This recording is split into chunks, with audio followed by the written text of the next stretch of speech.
canal. Este es un video de datitos curiosos. Esto va en la saga Datos Curiosos, sí señor. Y bueno, vamos a presentar a los OMG.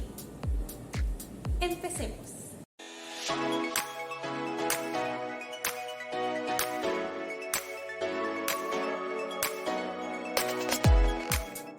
Hoy estaremos hablando de los OMG, organismos modificados genéticamente. Los OMG son organismos modificados genéticamente, también erróneamente llamados transgénicos.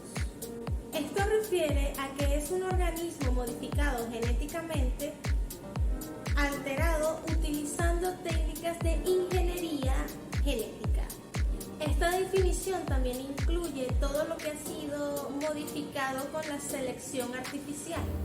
Permite modificar los organismos mediante la transgénesis o la cisgénesis, es decir, la inserción de uno o varios genes en el genoma.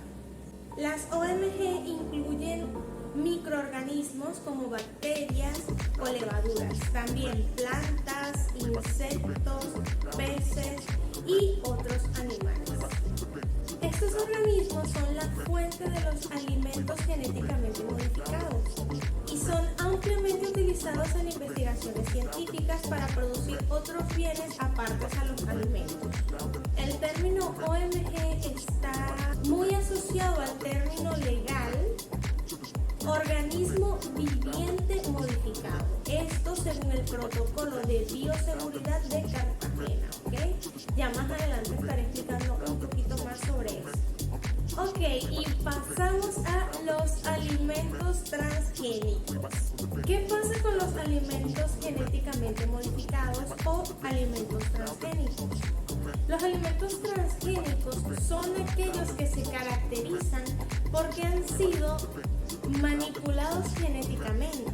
Esto quiere decir a partir de uno o más organismos se van incorporando en el genoma, o sea, se incorporan genes de un organismo a otro para dar un resultado específico. Esto es muy aparte de la selección natural que siempre ha hecho el ser humano. Prácticamente un transgénico puede ser cualquier ser vivo al que se le han atribuido genes nuevos a través de la integración del ADN, ¿ok? Vamos a hablar un poco de las funciones de la ingeniería genética. La ingeniería genética se puede realizar con cualquier organismo vivo, plantas o animales. También las bacterias son organismos vivos, claro, microscópicos, mucho más pequeños de lo que nuestro ojo puede percibir, pero también es un organismo vivo. Por lo tanto, la ingeniería genética puede utilizarse en animales, plantas y bacterias y obviamente también en seres humanos que están compuestos de millones de células y bacterias. En la ingeniería genética se pueden utilizar los genes y las partículas, los genomas de estas especies que les comenté hace un momento, y se pueden pasar de plantas a animales y de animales a plantas, esto con el fin de conseguir ciertos resultados deseados, o sea, específicos, sin rango de error. Esto es completamente diferente a la crianza selectiva, que normalmente te deja un rango de error. Por ejemplo, las ovejas. Durante muchos años, miles de años, nosotros estuvimos criando las ovejas con una crianza selectiva. Por ejemplo, tengo 5 ovejas y 3 dan más lana. ¿Qué hago? Reproduzco de esas 3. Por lo tanto, sus hijos van a producir más lana y así sucesivamente hasta que creamos esto de que las ovejas no les para de crecer el pelo. Por lo tanto, este animal nunca va a poder vivir de forma silvestre, ya que va a necesitar que el hombre, el humano, siempre la esquive. Eso también trajo defectos, por lo tanto, sabemos que si la oveja no es esquilada, tiene problemas para alimentarse, tiene problemas para hacer sus necesidades. Eso fue gracias a la crianza selectiva del hombre. El hombre siempre ha estado haciendo este tipo de experimentos. Actualmente que contamos con nuevas tecnologías, con nuevos estudios, con nuevos avances científicos, podemos hacer esto de los OMG. Ya sabemos que uno de los problemas de la crianza selectiva, que es lo que hemos estado haciendo durante muchos años, resulta que puede traer resultados no deseados. Tomemos como ejemplo al PUC. ¿Okay? El PUC es el resultado de mucha crianza selectiva y por ende también tiene muchos problemas. Sabemos que los PUC padecen problemas respiratorios, entre otros problemas que les voy a estar colocando aquí. Todo lo que puede padecer esta linda raza de perros manipulada completamente por la crianza selectiva. La ingeniería genética nos permite eliminar ese rango de error. ¿Okay? O sea, vamos a tenerlo específico, sin ese rango de error. Por ejemplo, podríamos hacer un PUC que se viese como un PUC sin el problema. Remover pedazos específicos del ADN o incorporar pedazos específicos al ARN para que no tengamos un rango de falla. Hablemos un poco sobre la historia de los alimentos transgénicos. La historia de los alimentos genéticamente modificados se remonta a mediados del siglo XIX, cuando Grigor Mendel, que era un monje botánico, llevó a cabo un experimento en el que se cruzaban distintas especies de guisantes. Esto con el fin de demostrar que ciertos rasgos de una especie se heredan en este proceso, ¿ok? En relación a las teorías de Mendel, la hibridación o cruzamiento es la reproducción de diferentes variedades de la misma especie, sean plantas o animales, pero siempre de la misma especie, ¿ok?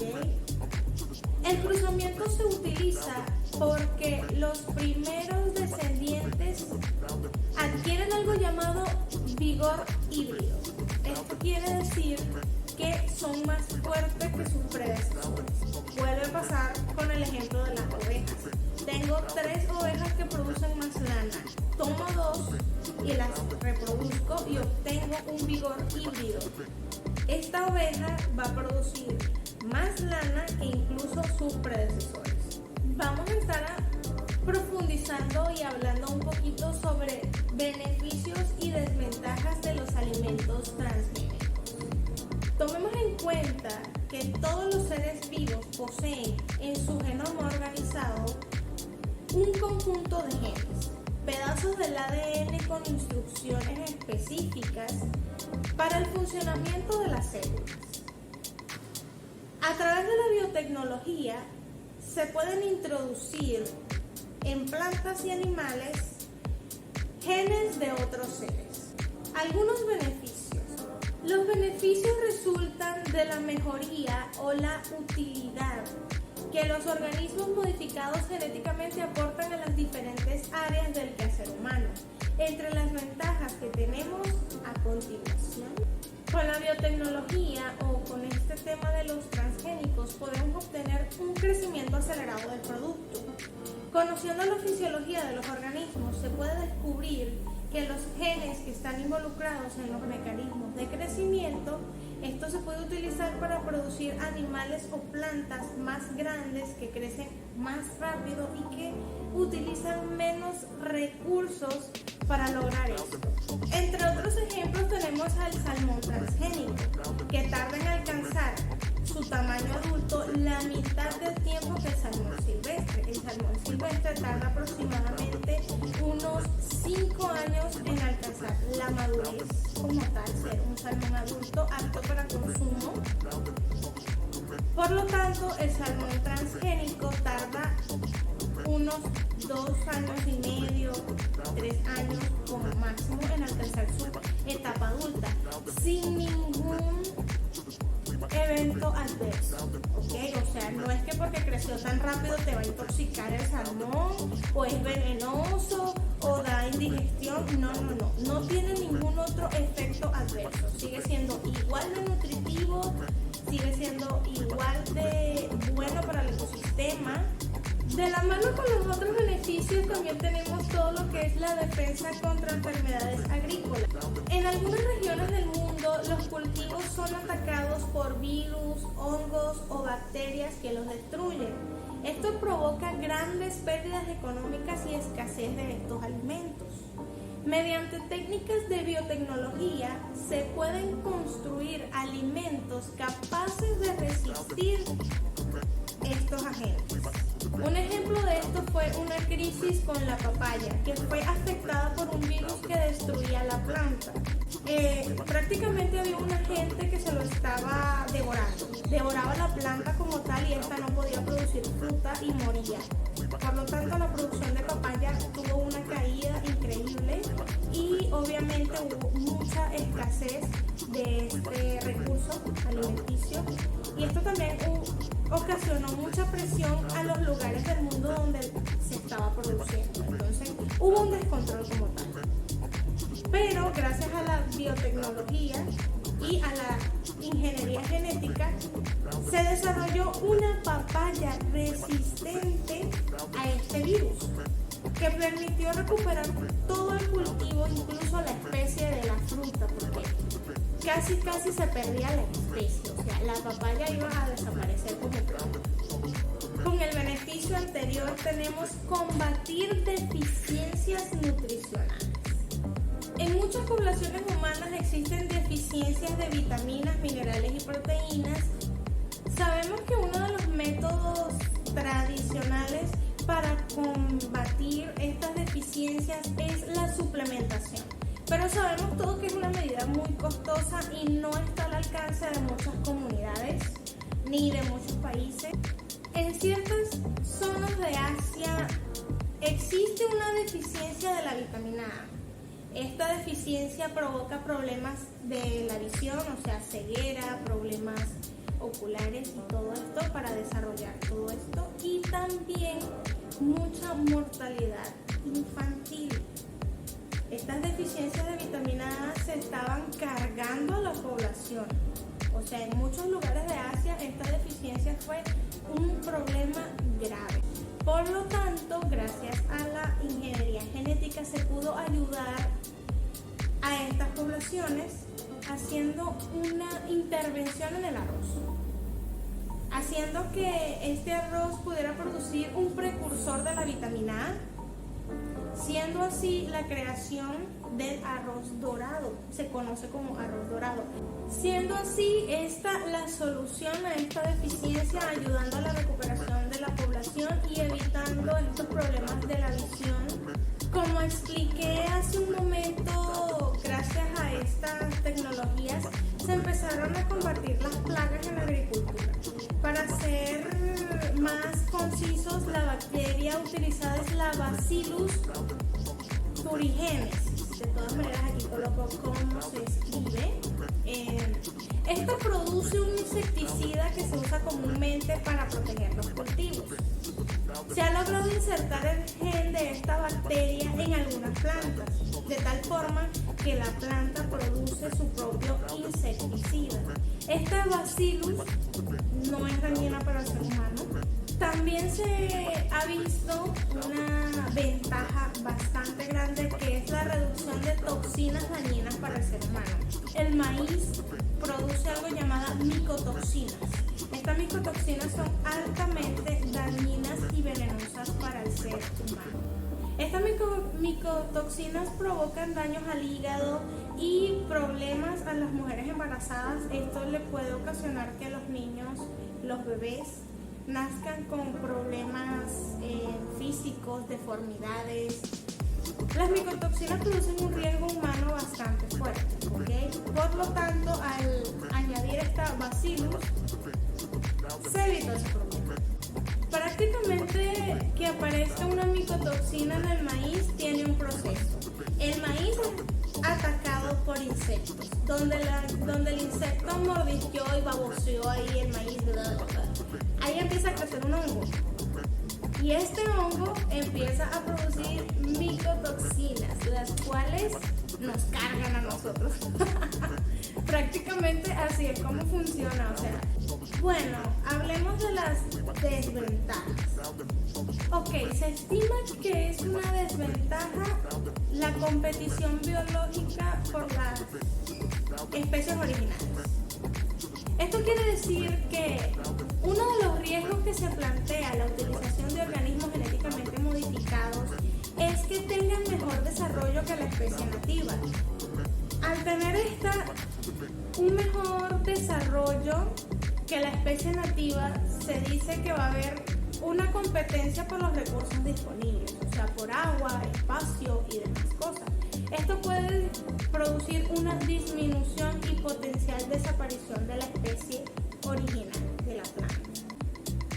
La gran inversión financiada por grandes compañías. Sabemos que la ingeniería genética y todo lo que tiene que ver con los organismos modificados genéticamente son costosos. Seamos realistas, todavía no es un hecho barato, todavía no es económico. También el exceso de regulaciones disminuye el interés de muchas personas interesarse económicamente. Por ejemplo, todo lo que son el desarrollo de estos organismos desde instituciones públicas. Por estas regulaciones muchos no se ven, como se dice, interesados en la producción de los mismos. Esto también promueve mucho la aparición de establecimientos oligotipos. Eso quiere decir pequeñas empresas que tienen grandes monopolios. Esto es un problema como tal, esto sí lo veo como una desventaja, porque sí, las empresas que empiezan a producir este tipo de organismos modificados genéticamente que sean verdaderamente funcionales para la humanidad, van a tener un monopolio de esto. Claramente todos quieren ganar dinero, tú también, es una realidad, el mundo funciona con eso. Obviamente estas empresas van a querer que se compren sus semillas, van a querer que se compren sus organismos, y si son funcionales la humanidad va a tener que comprarlos. Incluso estas empresas tienden a comprar a sus competencias. Y esto ocurre muy frecuentemente, o sea, esto no es algo aislado, esto ocurre en muchos aspectos. Ok, otras de las desventajas que aquí podemos proporcionar son los potenciales efectos negativos en la salud humana. Los opositores de los alimentos transgénicos argumentan que la modificación genética en los alimentos puede causar alergias, problemas de salud. En este sentido, para asegurar que el organismo de este tipo sea seguro para el consumo humano, se realizan diferentes pruebas y análisis. O sea, ningún organismo va a salir al mercado sin pruebas. Eso tienen que entenderlo todos. Antes de ser comercializado tiene que pasar por distintas pruebas y análisis para asegurar que sea seguro para el consumo humano. Por otro lado, los estudios y los análisis que se realizan en estos alimentos muestran que estos no son más propensos a producir enfermedades que los alimentos normales. Así que no se preocupen. No importa si es una mandioca transgénica o una mandioca natural, igual si no la preparas correctamente vas a morir. Uno de los riesgos y desventajas es la pérdida de biodiversidad. Uno de los riesgos más difundidos es la desaparición de las especies nativas por causa de la superioridad de los alimentos transgénicos, esto lo expliqué anteriormente. Esto ha logrado resolverse creando organismos genéticamente modificados incapaces de reproducirse, ¿ok? Muchas personas ven esto también terrible, dicen, no, por Dios, una semilla de un alimento genéticamente modificado no puede germinar. No puede germinar a propósito. Esto se ha hecho con toda la intención. Primeramente, para que esto no suceda, no perdamos nuestra biodiversidad natural. Y segundo, porque necesitan que compren semillas genéticamente modificadas. Así que no se vean el trasfondo de la situación.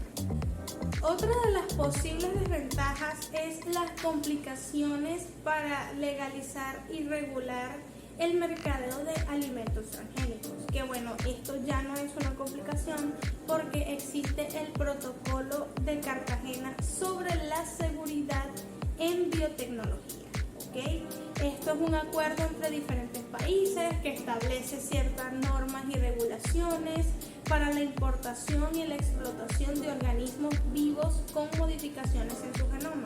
Así que esto ya no es una desventaja válida, porque ya existe un organismo encargado de regular estas.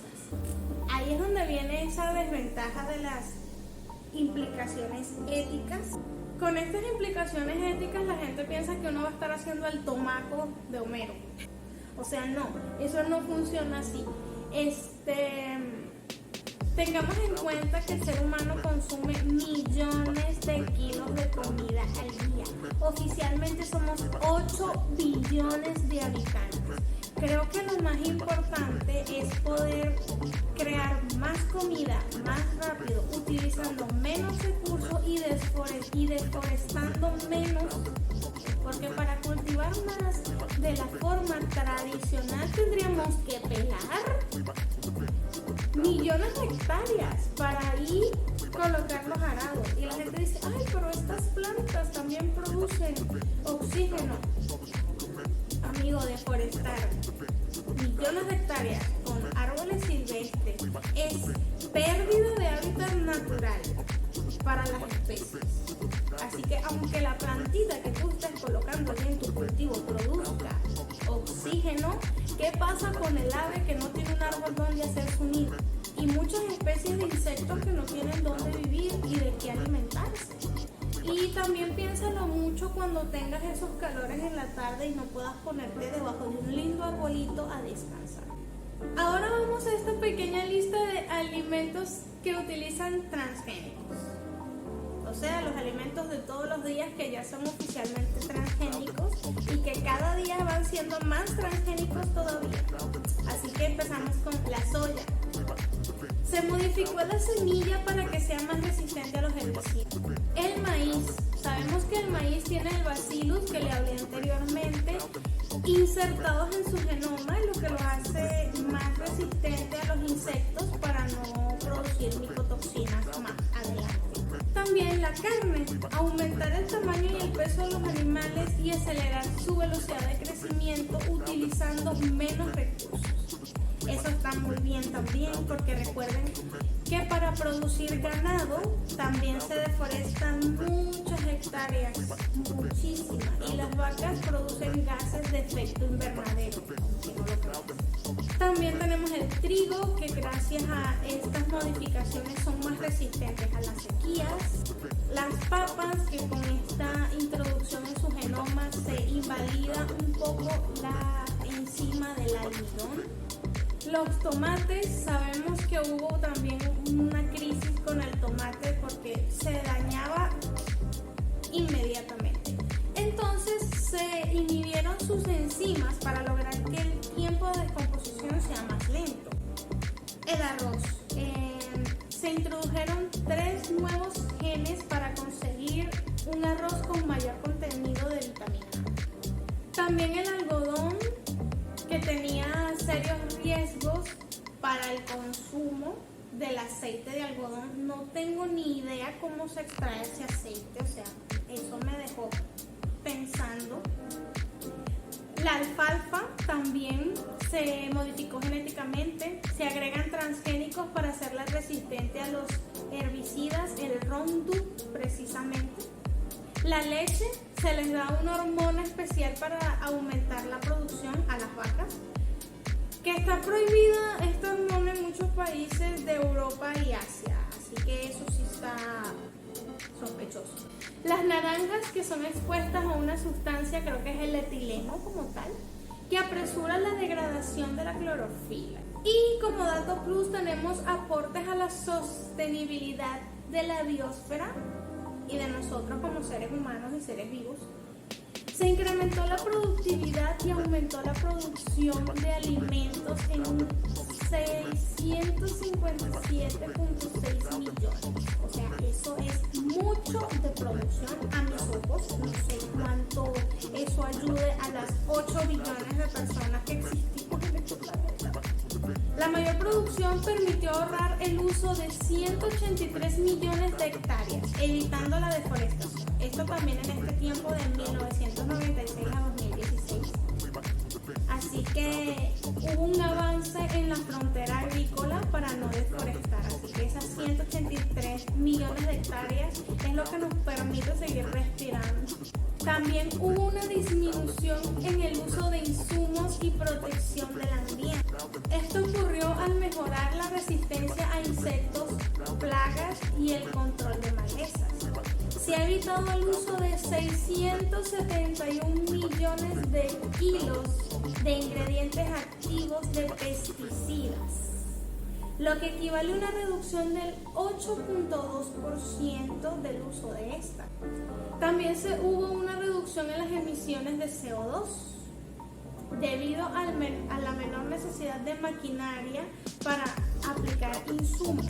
¿Okay? Esto se refiere a que no se utilizaron tantos aviones, máquinas, gasolina, otros gases que se utilizan para esparcir estos 671 millones de kilos. Así que también hubo una reducción del CO2 bastante. Aproximadamente unos 27 millones de kilos de CO2 nos los ahorramos. Prácticamente estos 27 millones de kilos de CO2 equivale a sacar de circulación por un año completo a 16 millones de autos. Y bueno, eso fue todo por ahora. Cuéntame qué te pareció. Yo estoy muy sorprendida con esto de los transgénicos. Así que espero que a ustedes también les gusten. Este fue un video bastante largo. Si lo viste hasta acá, comenta transgénicos. O pon un emoji de alguna planta. Me gustaría mucho. Muchísimas gracias por ver el video hasta el final. Por acá voy a dejarte un video nuevo o recomendado. Por acá va a aparecer mi cara.